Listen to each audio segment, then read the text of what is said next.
Hi, welcome back to episode 2 of 23 Years Out. I've chosen to call this one Family History.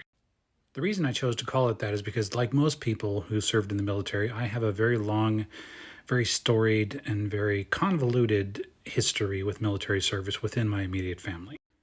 So, fun fact, I was actually born on an Air Force base. I was born in March of 1979 at Williams Air Force Base, which does not exist anymore. It was primarily a fighter training base. My dad worked on T-38s, which are still used by the United States Air Force. I believe he was either a senior airman or a buck sergeant at the time. I'm not sure, but I was born at the base hospital there.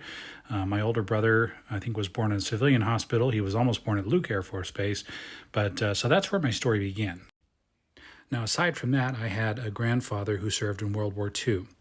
Now, he had initially signed up to be a company clerk, but of course, during that time, if you signed up to be anything, you usually ended up in the middle of nowhere with a rifle. And in his case, not only did he have a rifle, he also learned how to operate a mortar, and he had this rather nasty habit of being shot at and or blown up. Family lore is full of multiple tales of him having large amounts of shrapnel throughout various parts of his body. And of course, when I was a kid, I really was curious about everything. I wanted to learn about the war. So I'd say, hey, Grandpa, talk to me about the war. And he'd tell me all these different stories about watching guys getting shot at and blown up and that sort of thing. And he would just kind of laugh it off. It was kind of strange, actually, because the people of the time had a different attitude towards warfare, right?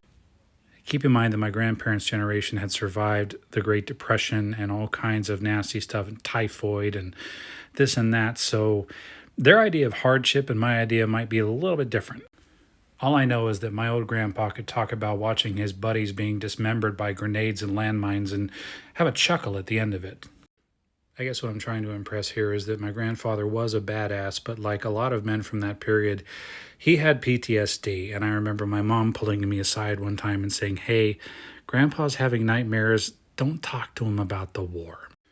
Okay, so on top of that, I also had an aunt who served in the Women's Army Corps during Korea, and I had an uncle who served in the Air Force during Vietnam. However, out of my generation of people in my family, sort of were the Gen X. I guess that's what we're Gen X, whatever. But people my age, my cousins, my brothers, etc. I'm the only one who actually served in the military. Oh, I forgot to mention that my stepfather, who raised me for 14 years, his father served in both World War II and Korea. He was highly decorated. He was a senior NCO. This dude was a multiple badass. So I guess that counts as part of my history too, right?